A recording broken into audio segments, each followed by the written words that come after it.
Welcome to the Lonestar Collective podcast. I'm your host, Jesse Williams. We are doing a live episode tonight from the Lonestar Collective podcast. It's the first time doing a live. Man, it feels good to be back. What's up, Texas? What do you say, Austin? Hell yeah, man. Haven't been on the waves in a minute, and it's highly energizing, no pun intended, to mix it up and come back. Jesse, how many episodes did we do together? Almost like 40 episodes or something like that. We had like 40 something episodes. Yeah, we were doing a lot of work early last year, and it's so great to see how this thing is blossoming out. Love you guys for carrying this on, and I'm so happy to be here. Well, We're glad to have you. Well, we are live on our Facebook channel, our LinkedIn, our YouTube, our Twitter, and anybody who's got questions and comments through, from my understanding, Facebook, LinkedIn, and YouTube, they'll pop up on our little system here, and we can answer questions as we get later on. But if you're on Twitter, tag Elon. Let him know we're here. Tag Elon, yes. So we can solve the advertising problem. Let us advertise hemp. It's federally legal, Elon. Bring it on. Bring it on. For now. Yeah.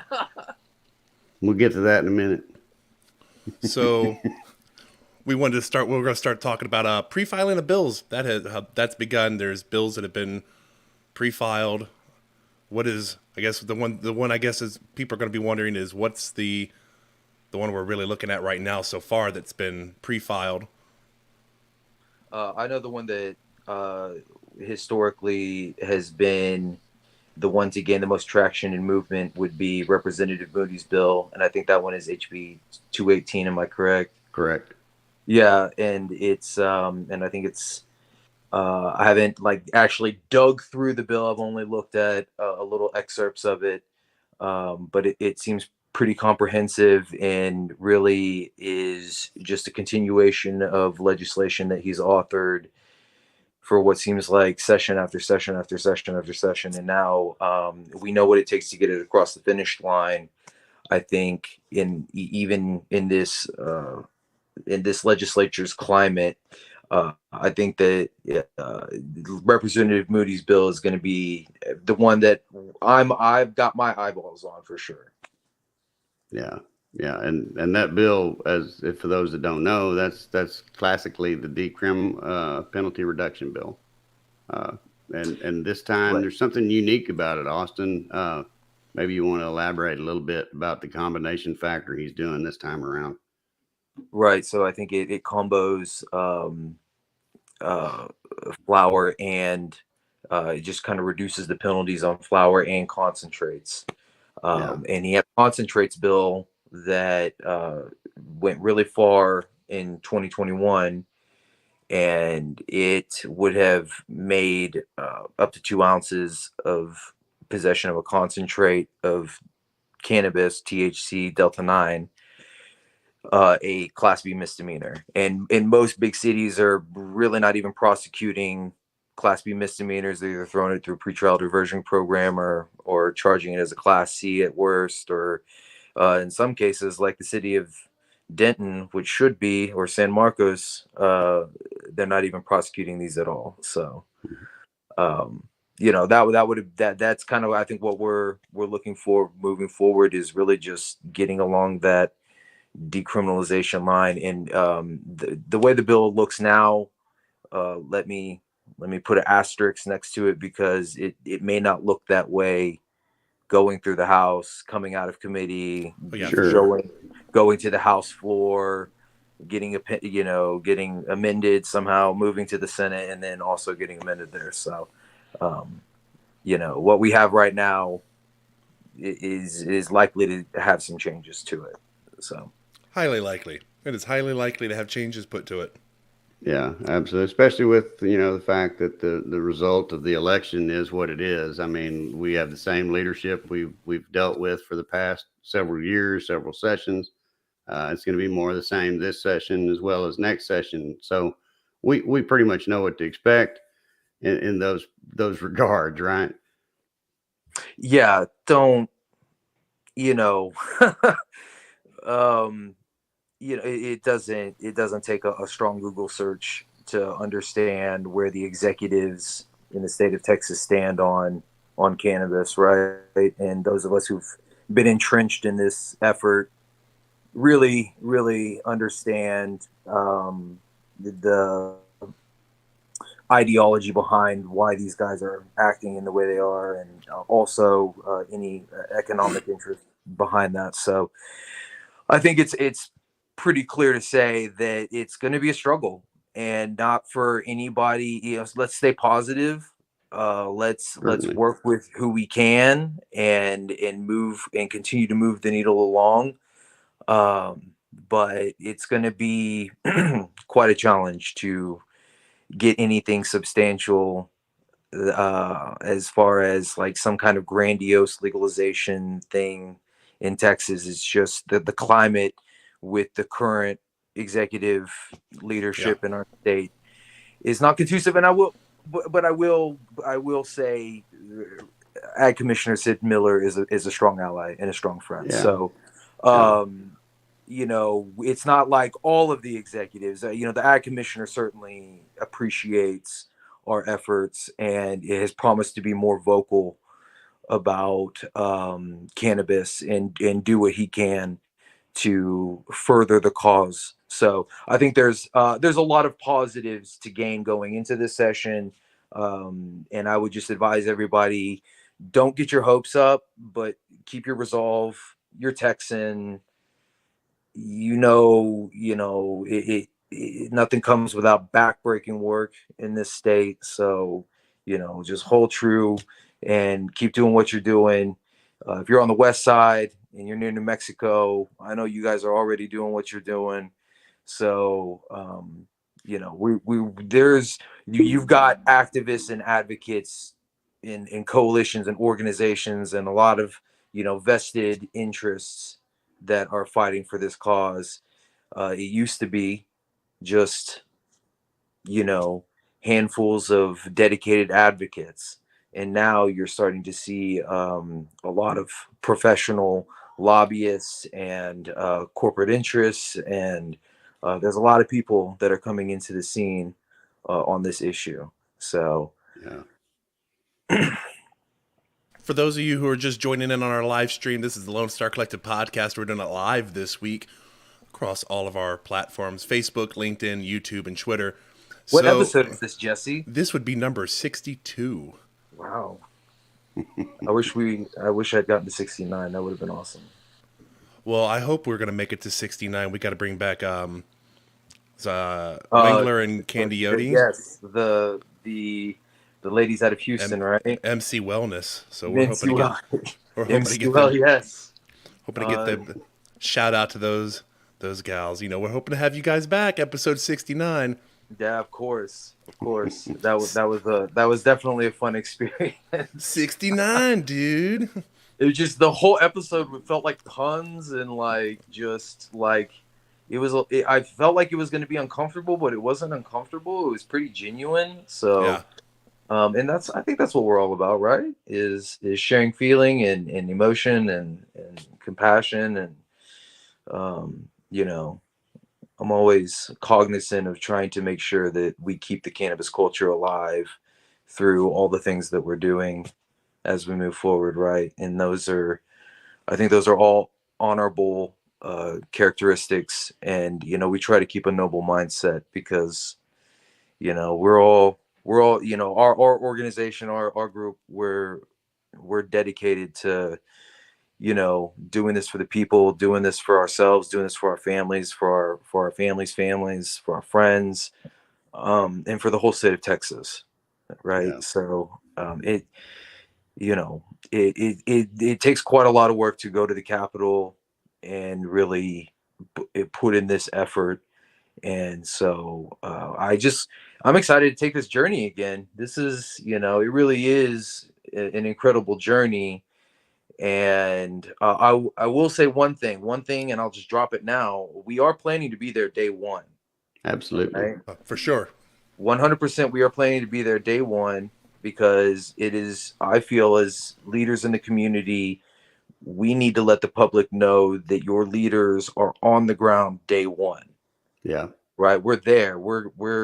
We were there day one of 2021.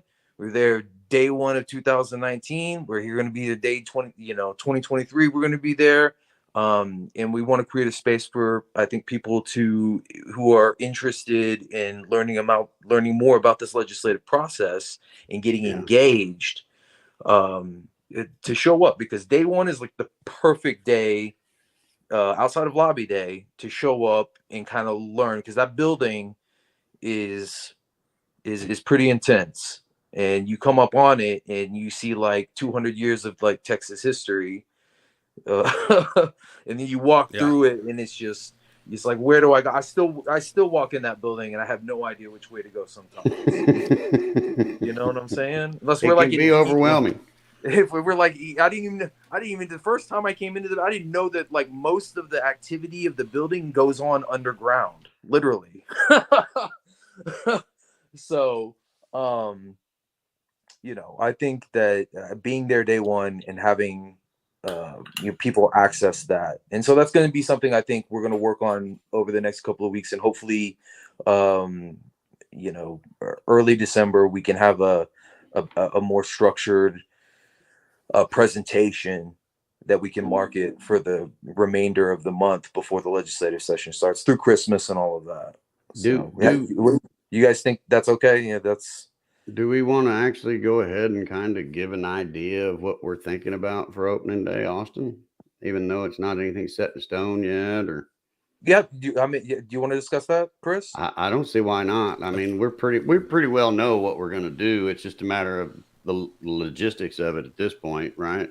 Of course. The sooner we let people know, I think the better.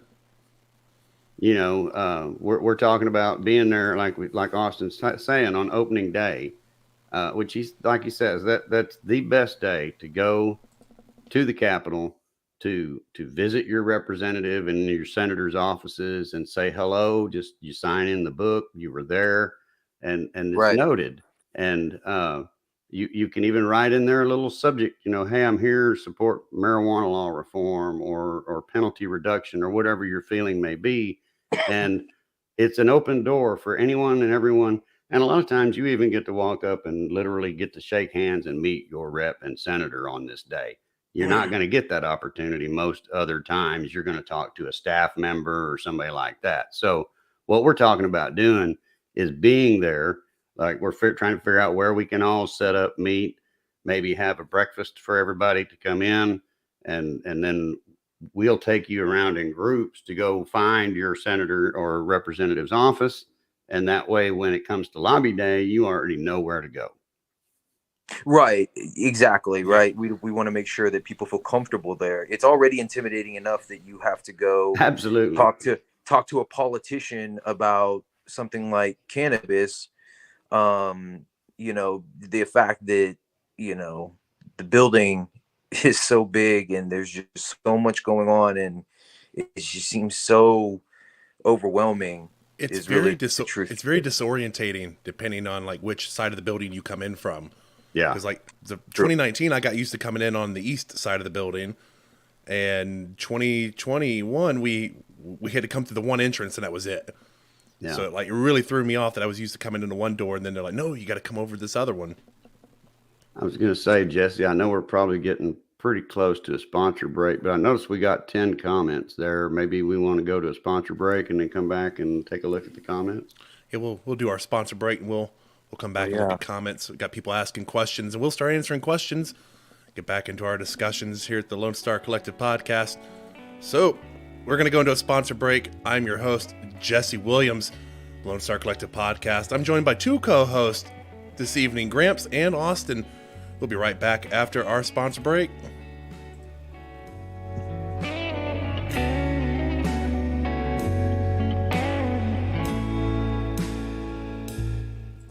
Oak Cliff Cultivators is a sponsor of Texas Cannabis Collective and the Lonestar Collective podcast. Oak Cliff focuses on quality assurance with their hemp products while providing customer service to help you discover cannabinoids to meet your needs. Their product line includes hemp flower, pre-rolls, CBG tinctures, edibles, Delta-8, and merch. For more information on their products' quality or to shop online today, visit oakcliffcultivators.com or contact them at info@oakcliffcultivators.com. Thrive Apothecary offers an experience truly unique from anything else in Texas. A full-service cannabis solution that is doctor-owned and offers customers every level of cannabis legally available in Texas. From traditional CBD products to emerging hemp-derived THC edibles, smokables, and now medical cannabis. As a licensed medical cannabis provider, prospective patients from anywhere in Texas can book a sponsored online eligibility consultation to determine if they qualify for a medical marijuana prescription from the comfort of their own home. Plus, for Texas veterans, the first prescription appointment is donated by Thrive. Visit thrivetx.com for more information. Welcome back to the Lonestar Collective podcast, the official podcast of Texas Cannabis Collective. Distributed on Spotify, iTunes, Google Podcasts, Facebook, and much more, to give Texans information regarding policy, industry, and culture. Here is this week's host, Jesse Williams and Gramps.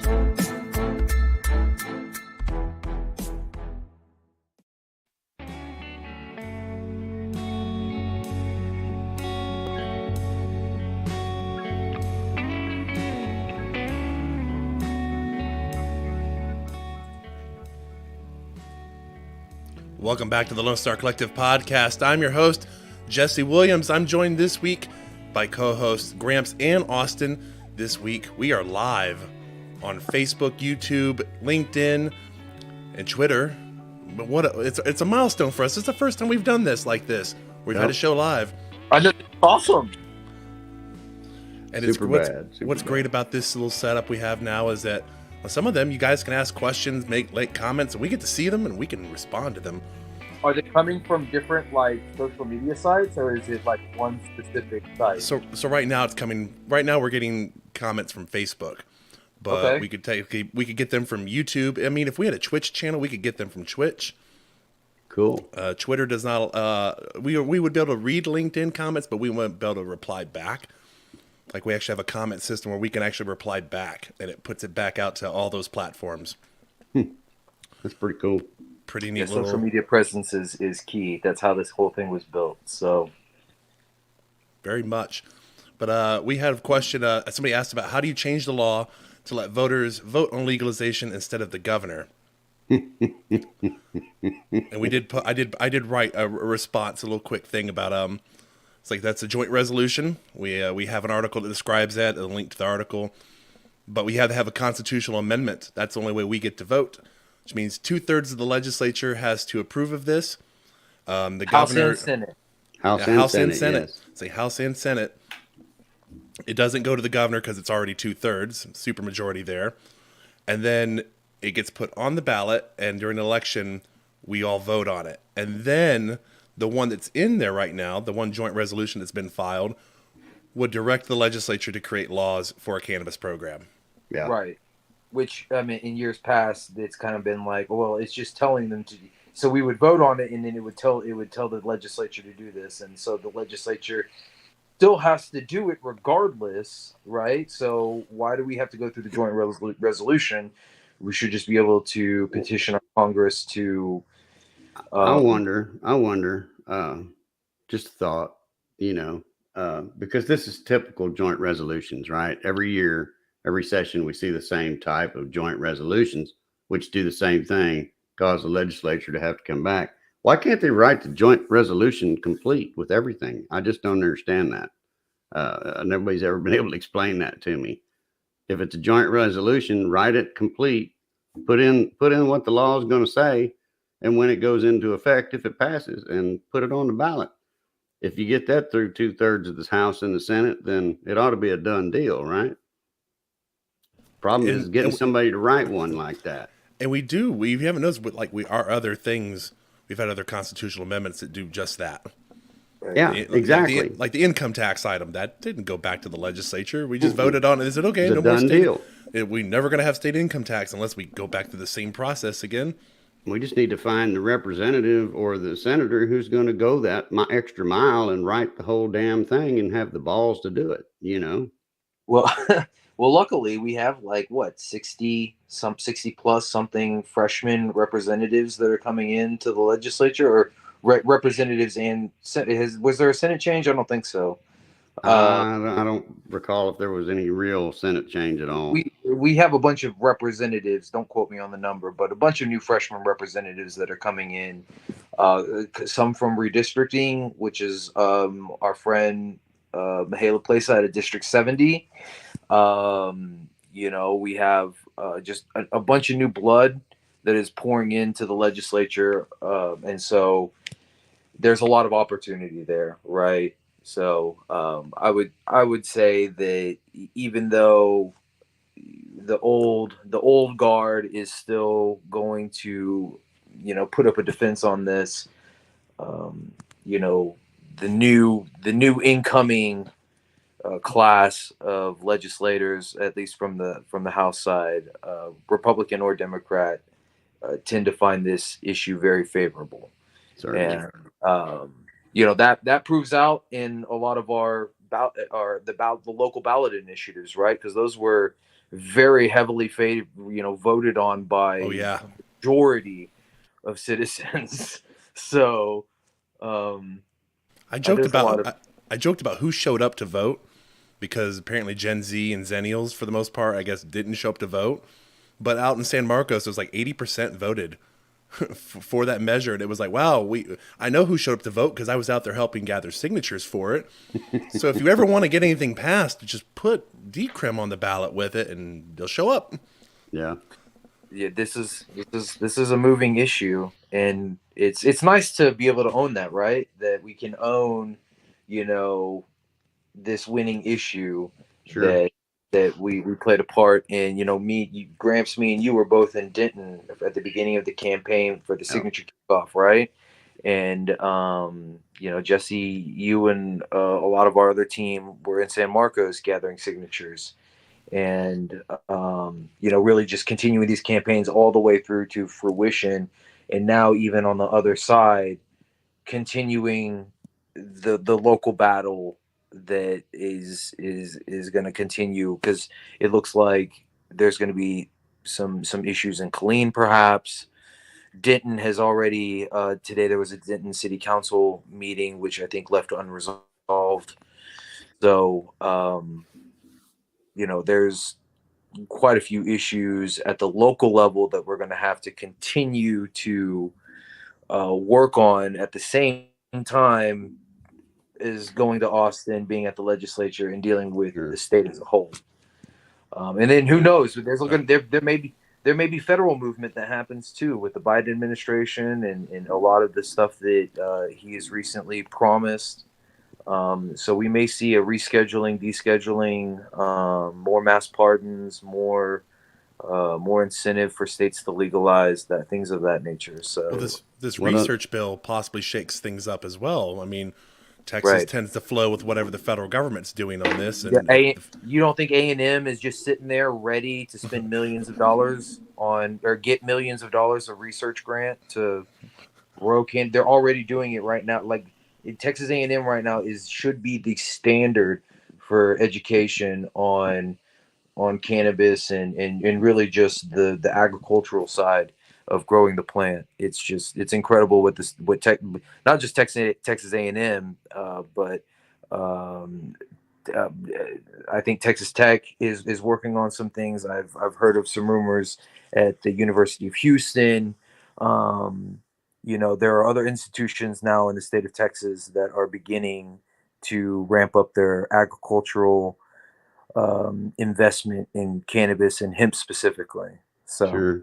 What other comments or questions we got, Jesse?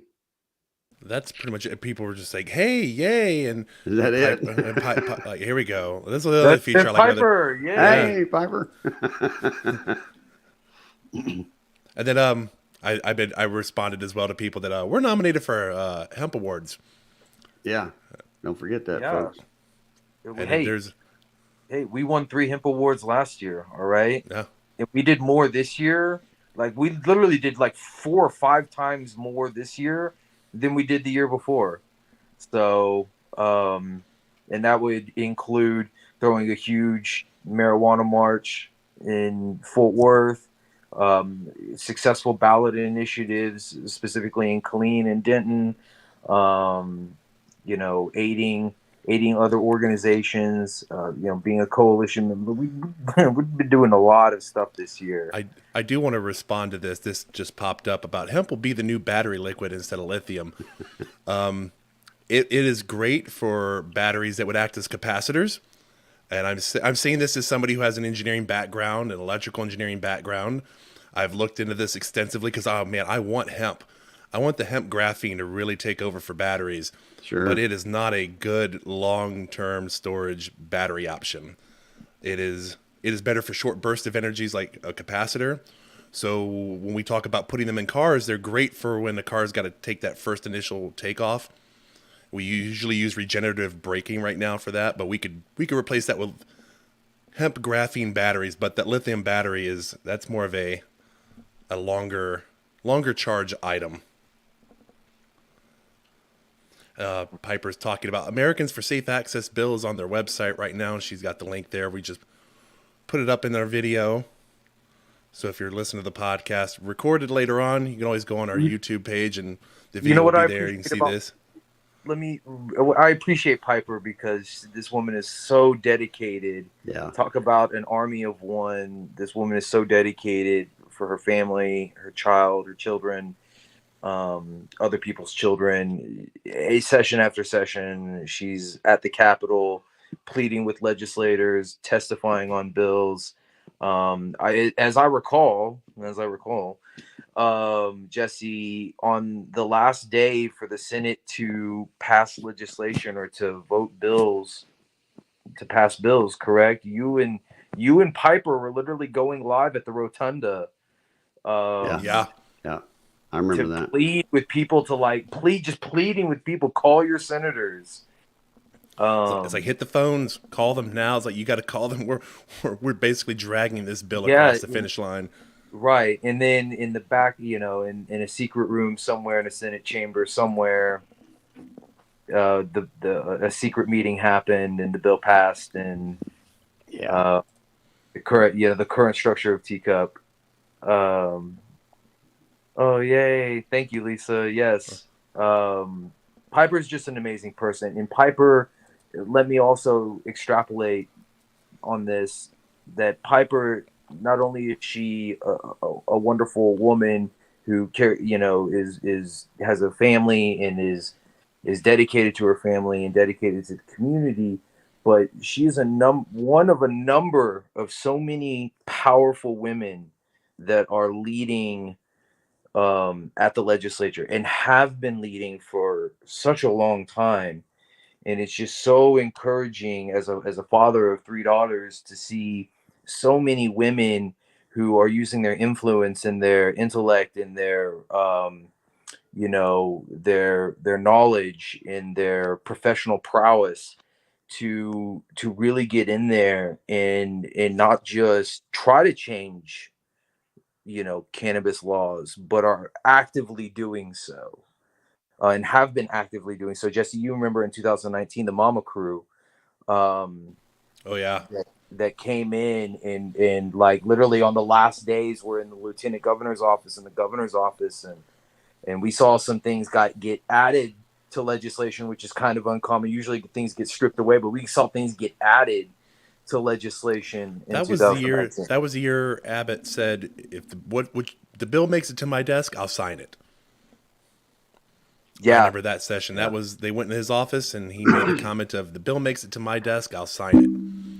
Yeah, that was the session. We had a really cold awakening of the powers of the lieutenant governor in how greatly he could impact legislation. Because at that time, it was just a challenge to get things across from the House to the Senate, and then we were regularly getting things to the Senate. And to see how the lieutenant governor handles that is, we definitely have the experience, don't we, guys?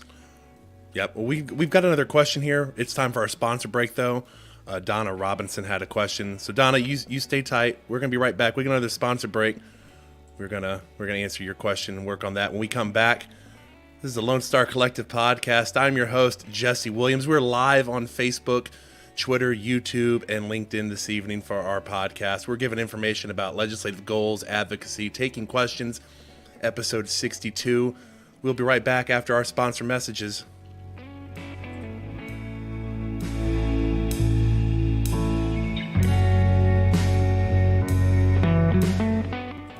Oak Cliff Cultivators is a sponsor of Texas Cannabis Collective and the Lonestar Collective podcast. Oak Cliff focuses on quality assurance with their hemp products while providing customer service to help you discover cannabinoids to meet your needs. Their product line includes hemp flower, pre-rolls, CBG tinctures, edibles, Delta 8, and merch. For more information on their products' quality or to shop online today, visit oakcliffcultivators.com or contact them at info@oakcliffcultivators.com. Thrive Apothecary offers an experience truly unique from anything else in Texas. A full-service cannabis solution that is doctor-owned and offers customers every level of cannabis legally available in Texas. From traditional CBD products to emerging hemp-derived THC edibles, smokables, and now medical cannabis. As a licensed medical cannabis provider, prospective patients from anywhere in Texas can book a sponsored online eligibility consultation to determine if they qualify for a medical marijuana prescription from the comfort of their own home. Plus, for Texas veterans, the first prescription appointment is donated by Thrive. Visit thrivetx.com for more information. Welcome back to the Lonestar Collective podcast, the official podcast of Texas Cannabis Collective. Distributed on Spotify, iTunes, Google Podcasts, Facebook, and much more, to give Texans information regarding policy, industry, and culture. Here is this week's host, Jesse Williams and Gramps.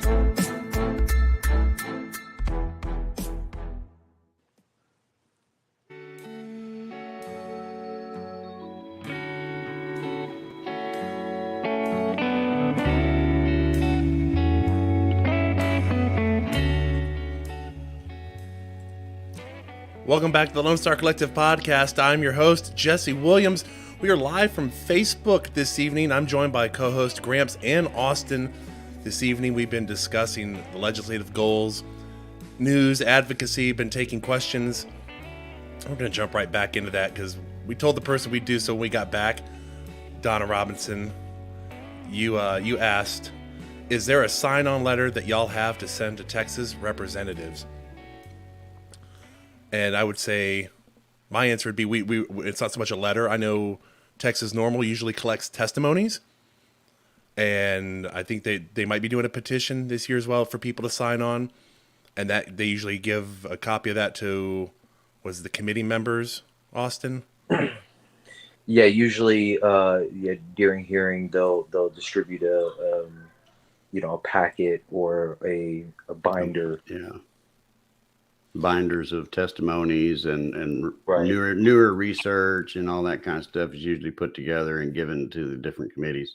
Right, and I think that we're going to try to work as a team effort because if I really get to proudly say this for the first time ever that the collective is officially we are part of the coalition that makes up Texans for Responsible Marijuana Policy, right? So there are several other wonderful organizations that are part of this, and we like to make sure that we're part of the team that is really trying to move the needle. Texas is a very difficult place, and I keep reiterating that, and I feel like I've been reiterating that for like 8 years now. But reiterating. It's just hard to do things It's here. a broken record. Yeah, man. I mean, yeah, for sure. And so you go ahead, Jesse. I put my last DJ in the hospital for letting the record skip. Yeah, no doubt. That's it's really hard to get things done. It's like that. Here. And so, I think that there's a lot of positive things for us to look at. There's going to be a lot of people. I'll go ahead and forecast this now. There's going to be a lot of people that are going to be really negative and say, why do you get more done? And why can't we do this? And Texas is stupid and all, people are going to be negative but a lot of these people are not going to be on the ground at the legislature trying to do this work. So we take it from the people who are literally walking into House members and senators' offices and conversing with their staff and passing out literature and discussing these items and these issues and building relationships with staff members. You know, when we tell you that, like, there are things that we can achieve. There are things that we can achieve, and we will achieve. And you know, I just want everybody going into this, stay positive, because there's already a lot of negativity. There's a lot of, you know, ulterior motives. Politics is politics at the Capitol, and sometimes you get caught in the cross of it. Your issue, no matter how bipartisan it is, it gets caught in the crosshairs of you know, politics that have nothing to do with you. And so, you know, it's just you're a sailor. It's a rocky, wavy ship, man, and you just Yeah. gotta hold on. Speaking of that, a mentality I was teaching my son about, and I'm hoping our community can start doing this, is to not have this mentality of sink or swim.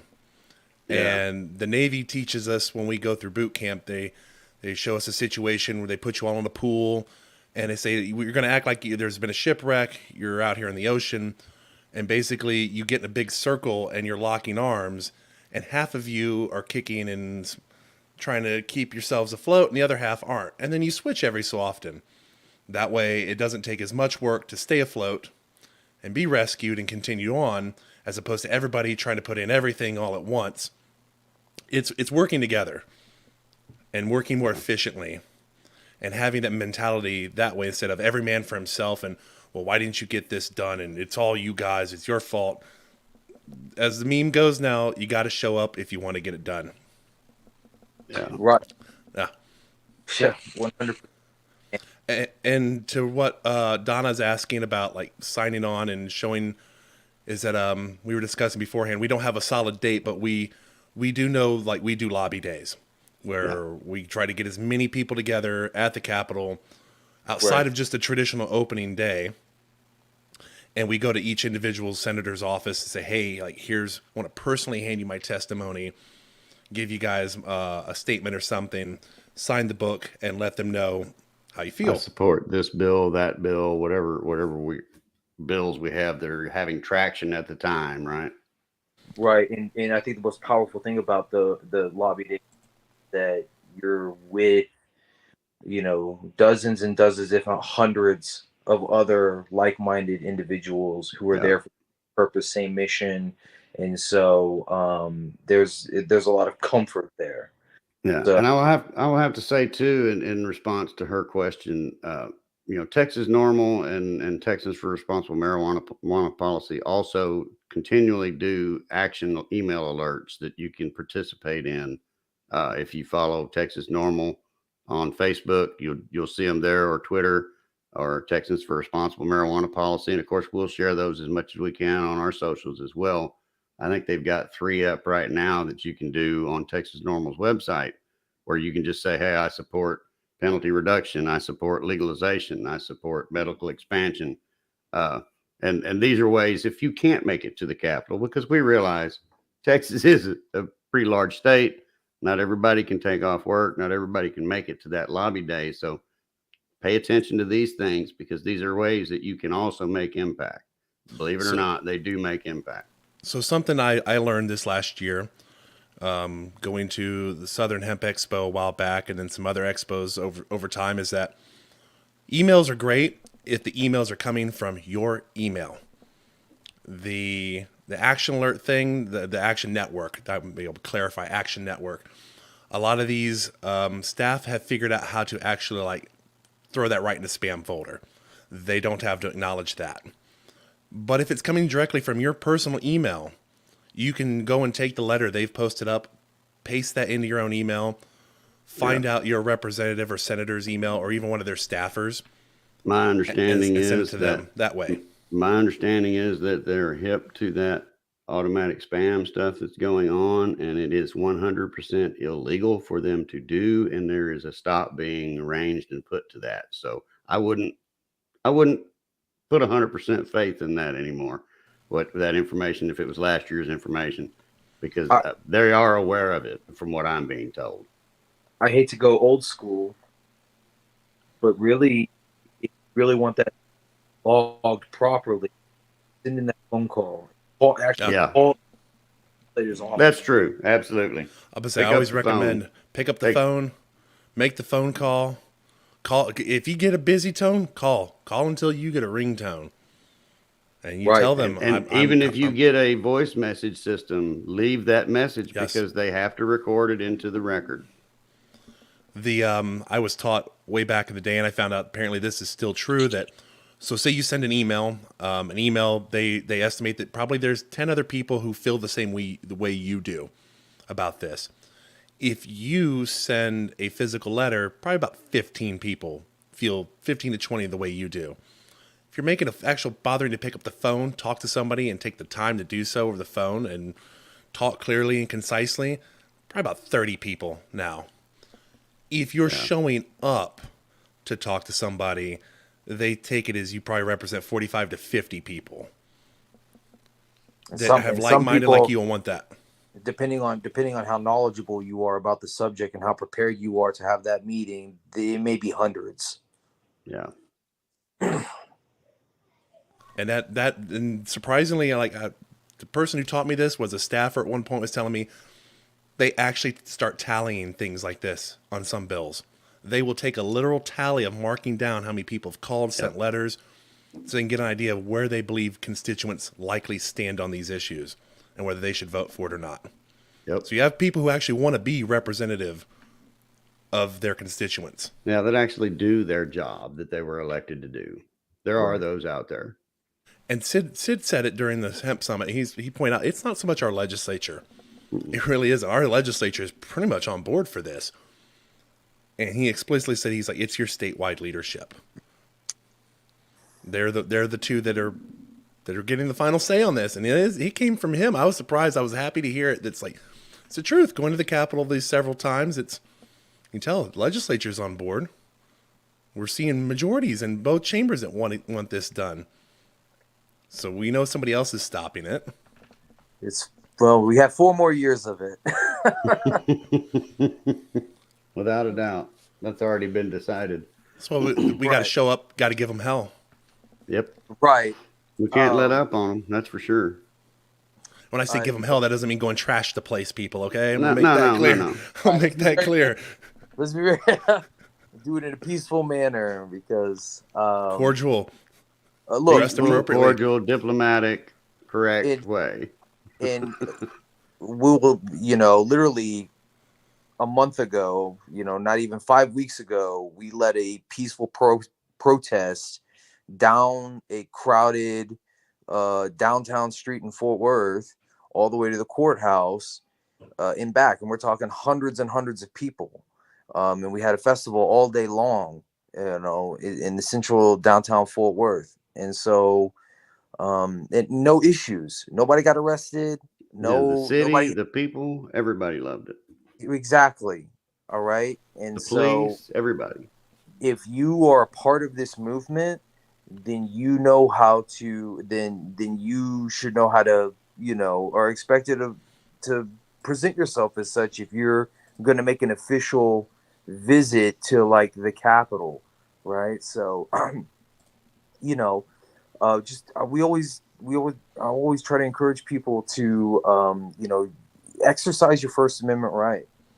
Exercise your, don't just flex your Second Amendment right? Like there are so many other, ways that you can be influential using your First Amendment right and do so in a constructive and professional manner if you want to be taken seriously. Exactly. Yeah. Well, the First Amendment right's not just about being able to say whatever you want to say. It's about using what you say to help not only your causes, but the causes for those around you and maybe the benefit of the future of generations that come after us, right? It's to help shape things and whatnot. It's not only a right, it's a responsibility. It's to tell people the Second Amendment's there to protect the First. So let's use the first, and use it appropriately. Go in, cordial, professional, formal, talk to them in an intelligent manner, an educated manner, with facts, as Representative Buckley pointed out during our veterans panel we had back in, what was it, April? April, yeah. April 16th. Back in April. Talking about, he's like, go in, have facts, have your testimony, but he's like, have facts. And a question I asked him to make sure we could get it confirmed and people would hear it was that when you go in and say your representative is like Buckley, who's a veterinarian, talk to them to that perspective. Somebody who has medical science background. If they're an attorney, talk to them, somebody possibly from like, hey, I think this is a legal liberty background. Another doctor like Dr. Campbell or Representative Click, go in there talking with medical facts and medical documentation and show that you know what you're talking about, that this isn't just some buzzwords and random jargon you've heard. You actually have information to back up your stance. Right. Same thing like business owners. You look at the business that they run and you go at that angle because that's what they understand.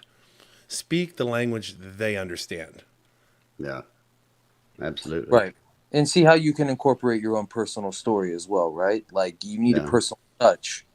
You need a reason to connect, right? If this is your senator and your state representative, then they are familiar with your community, right? So don't be afraid to talk about your community. I'm from North Richland Hills, Haltom City, the HEB area. State Representative Click is my representative. She's been my representative for like 8 years. So like, she understands when I talk about how bad the traffic is on 820 right in front of her representative office.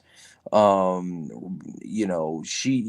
will understand, if I mention a restaurant that's right down the road, like, don't be afraid to talk about the personal experience you have within your community and make community markers to identify with the staff or with your representative,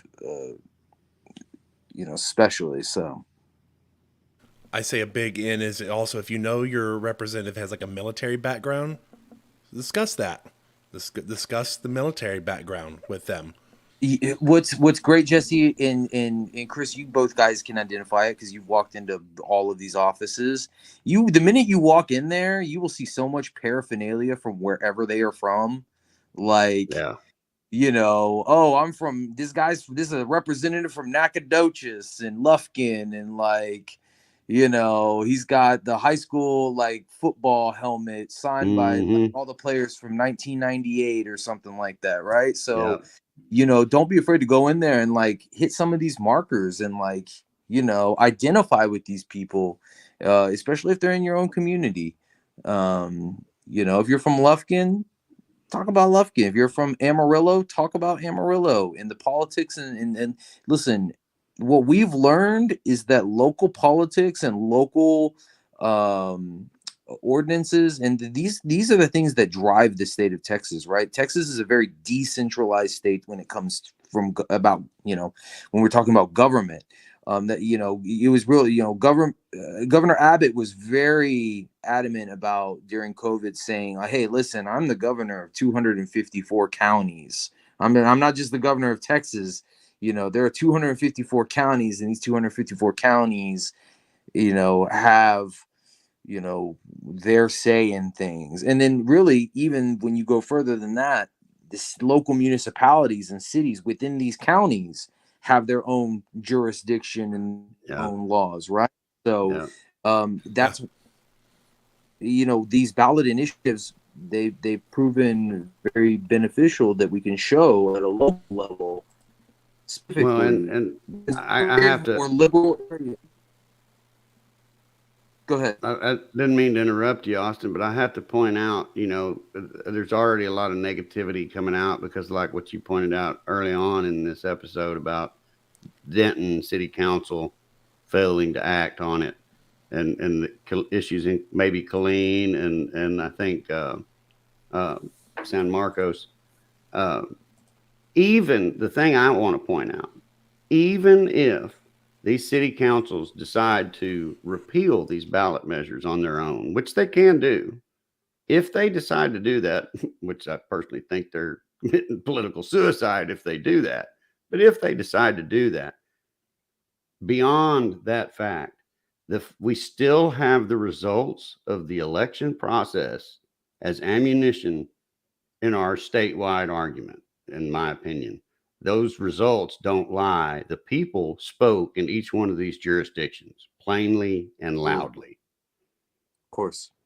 Very much so. Yeah. And I looking into it, from my understanding, the San Marcos one, the way their rules were set up with this is that when a vote like that happens, the city council just canvasses the vote and just makes sure Right. that the vote's legitimate. And once that happens, they go, it's concluded, that is done. This thing in Denton, reading what their thing is, apparently the vote's just a vote, and the city council can turn around and go, no. I'll give you my honest opinion. I'll probably get smacked for this, but I'm not a Denton resident, so I don't care. It's an old hag city manager who's in cahoots with the police chief, and they said they ain't gonna let it happen, and that's what it all boils down to. That's my opinion. Well, regardless of whether what happens, because we may even be facing something that happens at the state level regarding this issue. Sure. So regardless of what happens, local politics matters, right? And you may think I'm just one dude. I'm one person. I'm one girl. How can I make a difference? This whole thing, the Texas Cannabis Collective, was built off of one person having passion and wanting to be involved. And so now here we are, a group, and not just that, but a big movement of getting people involved and getting people acclimated and integrated and educated, right? And so you can absolutely 1000% make a difference, and it starts in your own community. I don't care how big or how small that community could be. San Antonio, it could be Munster, Texas, could be El Paso, could be Longview. All right, it doesn't matter. Wherever you're at, you can make a difference. And once it starts at the local level, then that upshifts all the way up to the federal level, right? Yep, absolutely. Don't be afraid to make waves in your own community, because making waves in your own community is how you change the state. And let people know, talking about city charter and how the people can vote on things. If your city has decided not to go with the vote you just had, recalls are sometimes an option your city may have as well. And it may be time to recall some people if they don't want to take the reins and do what they're supposed to do with them. We have anything else? It's political suicide if they repeal. I mean, if they don't enforce is one thing, but if they repeal, to me, that's just political suicide. Do we have anything else? I see one comment just popped in. It's Lauren, our board member, Lauren. She's saying hi. Hi, y'all. Hi, Lauren. Love Do we have anything else on the agenda for the evening? Well, we will wrap it up. This was fun. We should do this again next month in December, like a pre-Christmas, like getting ready to celebrate, but also take the trip to Mordor as it is. That's when we get ready for opening day. I've been watching a lot of Lord of the Rings, y'all, and the power and like Sauron and all in Mordor and all of that, and just feels like every time I go to Austin and the capital, it's like literally I'm the Hobbit and I got the One Ring and I'm trying to I got to take it to where it like originated and destroy it and all of that kind of stuff. So Well, you could have just flown on the eagle to the top of the mountain the whole time. Right. I mean, I know, right. That the common sense, but that theory is debunked because the Eye of Sauron is so powerful. So you had to have a Hobbit.